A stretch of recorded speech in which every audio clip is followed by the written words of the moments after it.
Hi everyone. I thought I would like to share with you some of my thoughts on the energy as it's been happening over the last few days. I think most of us who are more sensitive would be picking it up on over a few months or so now. It's a particular sort of energy that makes it sort of tangible in a sense for you to sense and feel that things are a little bit off or a little bit on or a little bit sideways. And the reason I'm bringing this up with you is I would like to share with you what's actually going on in terms of the energy itself. So many of you may have noticed some of my posts and things on various platforms where I've mentioned about the degradation of the femininity. Perhaps if you've not seen it, then that's okay. I'll refresh your memory or I'll recap on it. It's very important that we take note that how we perceive the elements of change by way of what we see and what we feel and what we experience throughout our life. And in such a way, I urge you to use all your senses, that which is within you as well, so that that which you see around you becomes more of an understanding for you to interpret within. Now, for those who have been on my lectures, you guys have learned how to understand and become aware of the art of understanding and thinking and perceiving things and analyzing so. And you've been able to realize that that everything is interconnected with one another. And so I want to bring up to you the situation with regards to the masculine and the feminine. And I'm referring to the actual polarities within one conscious being, which is also perhaps visible in nature. And I would like to bring it to your attention that the moon has been quite prominent over the last few weeks. For those of you who've been looking up at the sky, have been able to see a lot of anomalies that have been taking place. And these anomalies are all part of what is busy taking place as we speak. Now you're asking what's going on, what's taking place. You're always asking why? And I can tell you that this plan that was put into place, that was fortified through blood sacrifices and rituals, that particular plan requires a type of reset in itself, which is what they are busy doing. And they started this particular plan back in the day, in the 1700s. I don't need to go into the details of the names of who they are and when they started exactly, but I need to bring it to your attention that how it really started off was to bring down the connection with that which is within. My previous thoughts video, I've mentioned that the deification of something that is within you, making it outside of you, is not a good thing to do. And for those of you perhaps not have seen the last video, I'm going to refresh you as well. So someone asked on the channel, what about original sin? It's a very good question, and I had answered your question, but I'd like to expand on that question and bring it in. I said that the word sin means in Arabic moon, and so I want to bring to you a few elements that are coming up. We have the Baphomet element, we have the moon element, we have the denigration of the feminine principle, which is taking place as we speak. And so I think it's becoming quite obvious that you're realizing, for those of you who are aware, that the feminine is now taking the scapegoat role yet again. So this is all part of what is important for them. They want to break down all of the original aspects of the sacred masculinity and the sacred femininity. And so you'll be seeing a lot of things that come out in everywhere you look, in the media, etc., where there's a symbolic representation of the denigration of femininity. It might not appear to you as if it is, but if there's an over exploitive nature to whatever it is, then that is something for you to take note of. There's certain people that have been posted around in terms of their media where they are highly representing the feminizing of the masculinity. And this is on a deeper level something that you would need to take note of very seriously. When the masculine energy, which is creative, which is the creator energy, which is warm, fire, earthy, breathes out energy. When you think, you're thinking a plan. That is creation, creative thoughts taking place. It is a masculine element, a representation to how you are going to set in motion your next plan.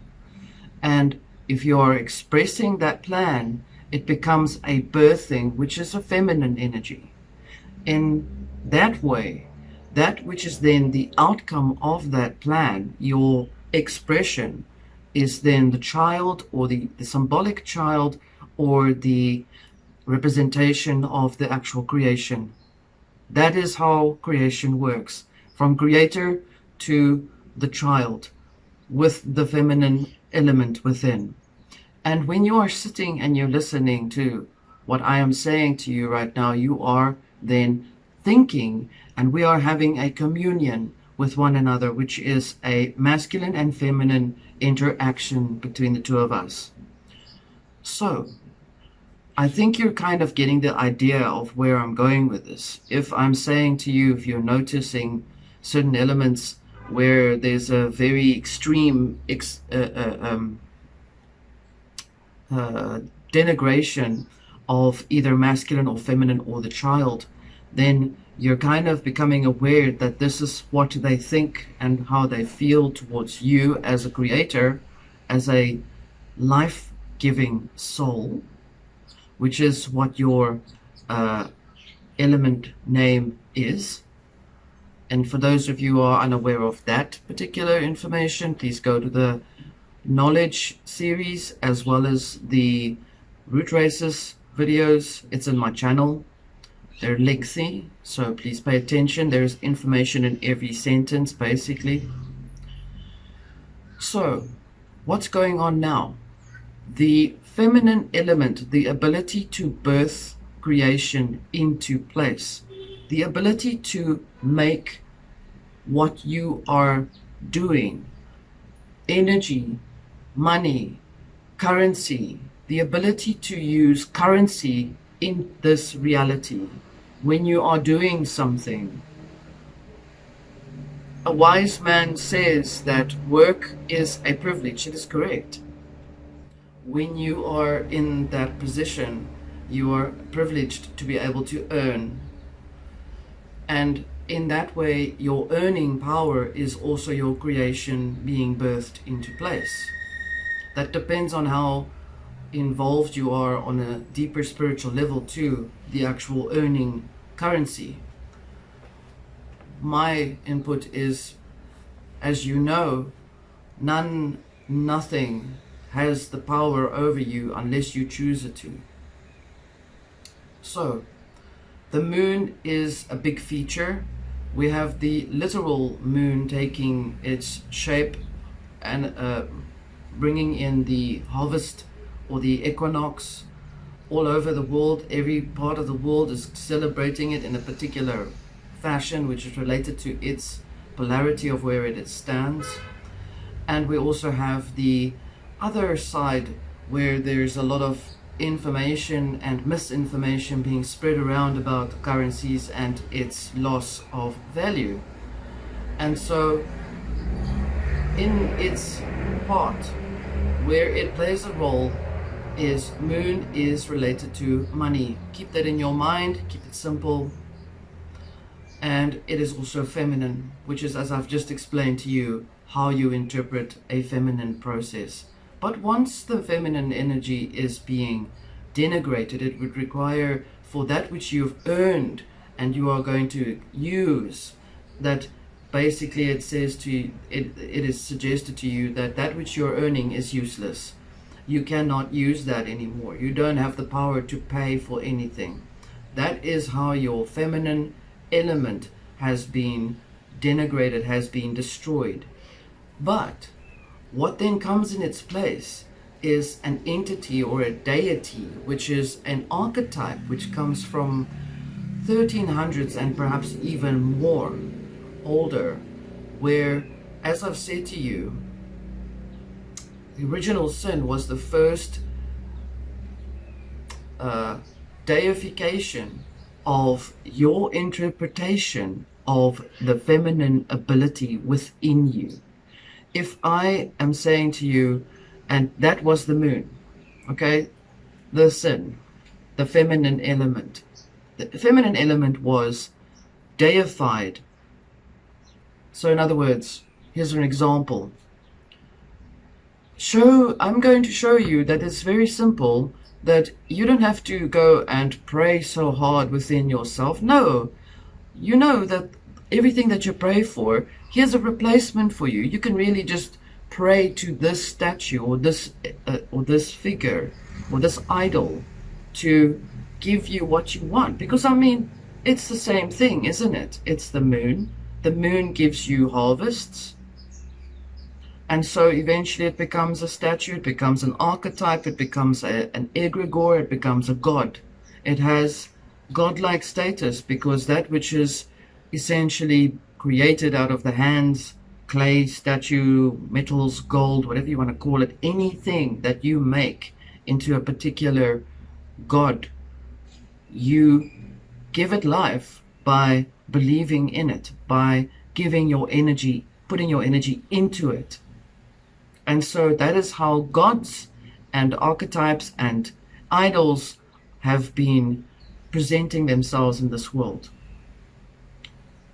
So if you understand how I'm thinking and what I'm trying to explain to you, how you must think, the first sin is the religious esoteric reference to the first deification of the moon, replacing or representing in a very false manner that which is feminine from within. So I urge you to please listen to this again. It's very important that you kind of get the understanding of the process of how the thought processes work. The next thing I'd like to explain to you about Baphomet, and going back there again, or Baphomet, or Baphomet, however it is presented or pronounced, I don't really have my material with me right now, is you need to understand that that which is created as a statue or built up comes from also, unfortunately, they've used elements that come from Islam, which is the sickle moon and stars symbology. But I'm not going to go into detail about that because that deeper information will be reserved for the lectures, which will be coming in a few weeks, the new one on the occult. So if you're interested, sign up or go through the doors as I've suggested before. So I'd like to explain to you, why is Baphomet so important right now, and why does it represent the current situation that we're in? Because it is a scapegoat or a scapegoating of the feminine principle. The feminine principle now, which after it's been denigrated, is now being changed by all kinds of other currencies. I think you're getting where I'm going with this. And while the currencies are then presented in the statue, it really does represent a conglomeration or a whole world of currencies put together. if you look at the picture, you'll be able to understand all of that image, all of the parts of that statue is put in place. It's not really a full figured element. It doesn't have an origin. It is a conglomerate or a chimera, if you want to call it that, which represents a lot of currencies thrown together and just mixed up so it looks whatever it looks. Okay. Then you have the children that is around the statue, and that obviously is the children of the earth, and also obviously your child. And the mother, the sacred maternal carer, goddess energy, whatever you want to call it, part of the creation process, the carer, the nurturer, the sacred feminine, is now transformed into a scapegoat where a lot of emotional energy and nonsensical sciences and evil ideologies are projected into, so that it becomes a statue of sinister beliefs. And so when you get the people that will pray to this currency that's all conglomerate together, it is really in the form of that statue, which is also unfortunate that it is the way it is. The head, the goat head with the horns, represents the laws of Moses. The horns are the laws of Moses, which comes from the Old Testament, the 10 Commandments. It unfortunately also has a bunch of commandments that are exactly 10 on the statue. It's posted at its feet. And also what I want to explain to you is the head itself was a reference to the head that was severed of John the Baptist from the Christian esoteric philosophies. And his head was posted on a silver platter or a silver plate, which he references to the moon. And so you can see that each of the parts of the statue represents a particular energy or an element reflecting the currency as it is coming and being represented. However, the other aspects of the statue also represent the creative process. So they've basically taken the ability to create and they've mixed it up, spliced it together, and created a chimera that would have a little bit of creation ability, and it'll have a little bit of birthing ability, but maybe not. But let's just see if it works. For interest's sake, the goat, as I've said to you, the scapegoat goat, is also reference to the goat Pan, or the goat. The god called Pan, and furthermore Cernunnos, which we will be discussing at another time. So I do want to also reference that there is a conglomeration of sexuality as well. And as I've said before, that sexuality really comes from within your choice, your soul choice, with regards to how you want to express yourself or be in this reality. So if you are in the body that you're in and you are going through these choices, then you will have to work on it within yourself to learn to understand why you are and why you've chosen to come into the form that you're in. And so also what I want to suggest to you is there appears to be some sort of thing going around where the elements of the Baphomet statue also represents pansexuality, which is as I've said, the god, the Pan mythological god. It is a god of pleasure as well as seasons. And so I'm only giving you a watered down sort of explanation of it because it's too detailed. And so I do want to urge you to understand that the word pansexuality really means to have sexual relations with not just multiple partners, but with every single thing that exists on the planet, which is completely illogical and nonsensical. And so I do think that it was perhaps a confusion and using of the wording that describes really polygamy rather than pansexuality. It is an archetype influenced terminology which essentially holds itself true to the actual statue itself. So that is created for the masses to fall into, believe in. So that is important to understand as well, because where creation takes place, there is also the sacred sexual communion between two masculine and feminine principles, which is how it is and how it always will be. So they're very happy with that chaos magic. That is chaos. I call it magic. And so I'm leaving that with you. I want you to explore and understand the process that we're in right now. We are in that moment. And you always have the choice to decide whether you want to become subjected to those beliefs that are tied into this nature of this reality.